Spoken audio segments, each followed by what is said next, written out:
Are you thinking of buying a power meter? Or do you have a power meter that you just don't use? Or maybe you have a power meter, you do use it, but you're worried you're not getting everything out of it. Yeah, well, keep watching as we explain everything that you need to know about using power, and with the help of Training Peaks, how you can get more out of it.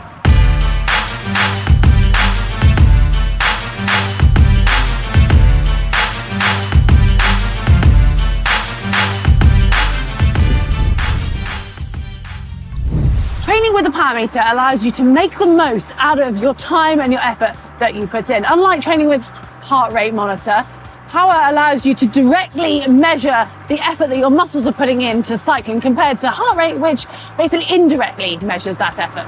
Yeah, now power-based training provides a number, a metric, or a few metrics actually, that will help us to achieve our goals. And with platforms like Training Peaks, we can start to monitor our workload, track our progress, and actually also start to pace our efforts and maybe even start to plan and pace for our bigger races much better. But starting out with power can be really daunting. Where do we start? I mean, there's so much information there, and what should we be looking at? Yeah, there are some key areas which will help us to understand power, but then more importantly, understand how to be able to use that information.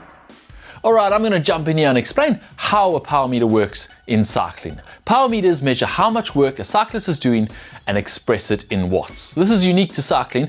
In running and swimming, you're kind of limited to heart rate, rating of perceived exertion, and time to measure how much work you're doing. Although run power meters are catching on, but they don't really measure power, they kind of estimate your power. For a power meter to work, it has to measure how much force a rider is producing and how fast that force moves. Because of course, you remember your high school physics, don't you? Power equals force times distance over time. When pedaling a bike, the force comes from the rider's legs pushing down on the pedals, of course. And the speed comes from the revolutions per minute, or RPM, the cadence of the rider. Power meters use strain gauges, which use electrical impulses to measure the deflection within the power meter. This deflection changes the resistance in the strain gauge, and this change in resistance can be translated into torque. Then accelerometers in the power meter measure RPM. RPM is usually measured at the cranks in the form of cadence, but it can also be measured in the wheel. And then you multiply that force by the RPM and you have power. And this number is sent up to your head unit to be displayed for the rider to view. In practical terms, there are really only 5 locations on a bike where you can measure power. That is the crank spider, the crank arm, the crank spindle going through the bottom bracket, the pedals, or the rear hub. Accuracy is also important. You may think it's only important for pros or the really serious rider to have a very accurate power meter, but actually it's pretty important for everyone. Accuracy is usually represented as plus or minus X%, so plus or minus 1%, plus or minus 2%, etc. Accuracy is good because it means that the number that you are seeing is representative of the actual power that you are producing. If you don't have an accurate number, you can't objectively compare your power numbers to any other riders. Now, how important this is kind of depends on your goals and your ego. If you're not really interested in comparing your numbers with anyone else's, then it's not a big factor. But if you're preparing for a specific race and there's a specific power you're going to need to hold to win that race or win that category, you need to make sure that your power meter is not lying to you. However, if you're only comparing yourself to yourself, accuracy is less important. However, in this case, consistency is important. As long as your power meter's readings are consistent from day to day, it'll be useful for measuring your performance and tracking your progress as you get fitter. However, if there's a big variance day to day, your power meter is all but useless.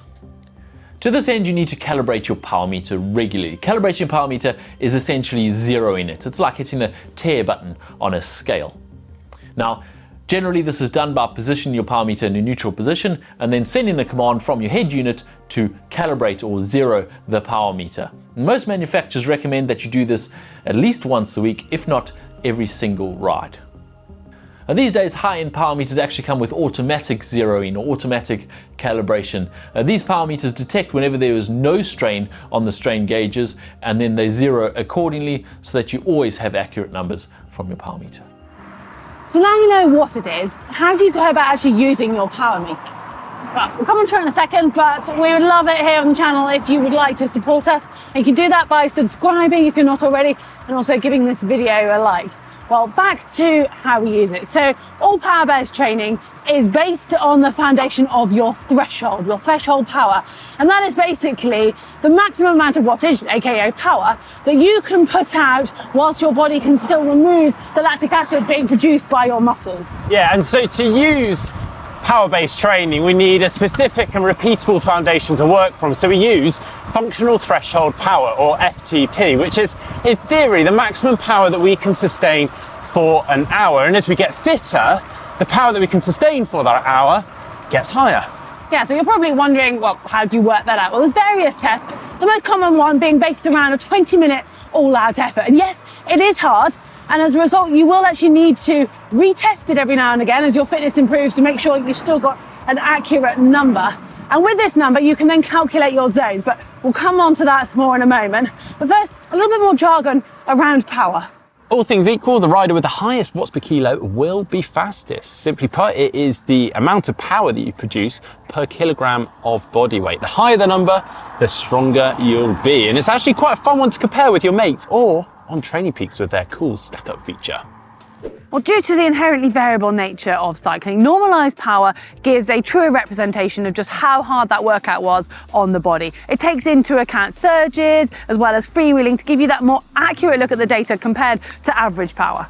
And well, intensity factor is the ratio between your normalised power from your ride with your FTP. Think of it like a snapshot as to how hard that ride is, and you can start to actually use that intensity factor to gauge as to whether your perceived effort on the ride matched the actual effort of a ride and whether you're on track for that workout.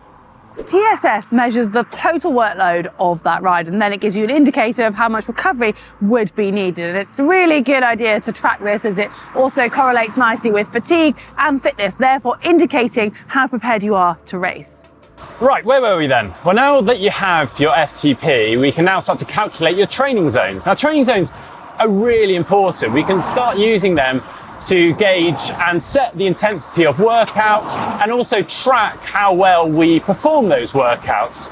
Now, this can be really good for tailoring our training to what we want to work on, the specific aerobic, metabolic, muscular needs that perhaps we are trying to work on for a specific race. Yeah, and remember, for these to be accurate, you need to make sure that your FTP is accurate. And there are actually several zone structures for athletes to choose from. On screen now is an example of one zone format that can be used. You'll see that it has 7 zones, each corresponding to a specific intensity, from light active recovery, below 55% of FTP, through to endurance, then to tempo, to zone 4, which is where your FTP will be, and then above FTP working at VO2 max, anaerobic capacity, and all-out sprints targeting neuromuscular adaptations. Well, now that you know your training zones, you, or I guess your coach, can start to build and develop your workouts and training plan. And we'll run you through a few of these, but your options are as infinite as your imagination here.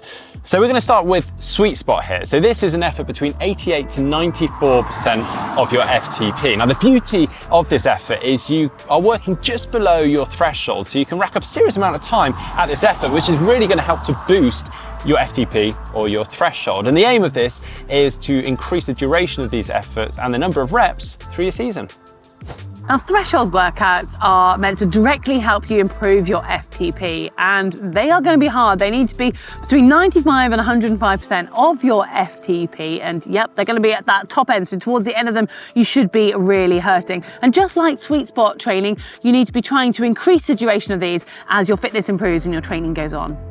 And then we have tempo workouts. These are a foundation for most cyclists looking to improve their muscular endurance or training for a long endurance event. Now, these are working at an effort between 76 to 88% of your FTP. And these are quite long sustained efforts. We're talking anything between 30 minutes to 2 hours.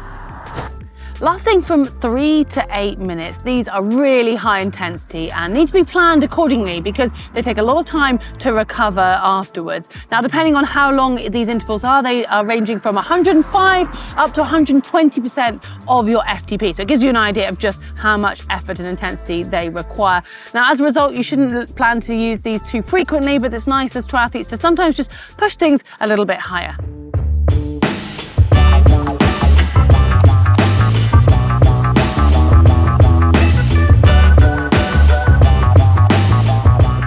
Now, power-based training is only really as good as you or your coach's ability to track and analyse it. To really get the most out of power-based training, you need to be analysing workouts, races, and charting the progress. Now, the beauty of racing and training with power is you can literally quantify it with an actual number. So, to get the most out of it and to analyse it properly, here are some key areas. Analyse your training to measure your progress. So you want to compare the session you've just done with a previous session if maybe you've repeated it, and look in detail, and not just the numbers, but also take into account how you felt. Because for example, if your power numbers were the same, but your recent session felt much easier, that's actually a progression of your fitness, which you wouldn't know if you weren't using power as a number. Review race files. Yeah, most athletes are training for and preparing for an actual race, and there's more to racing than just fitness. Actually, understanding your performance is a good start. So, performing a nice in-depth review after a race, post-race analysis, taking a look at those files can really help you to understand what you've done and better inform you for future training leading into your next race. And use the performance management chart to help you dial in to a priority race, paying extra attention to your training load, the ramp rate, and fatigue, just to make sure that you're not overtraining, but helping you to make sure you peak for the day when you need to. And you also want to pay special attention to your chronic training load, acute training load, and training stress balance if you really want to take full potential out of training with and using a power meter. These are core metrics really that can really help you to keep your finger on your pulse when it comes to your triathlon training, are invaluable in structuring your training and making sure you're primed and in good form heading into your key races.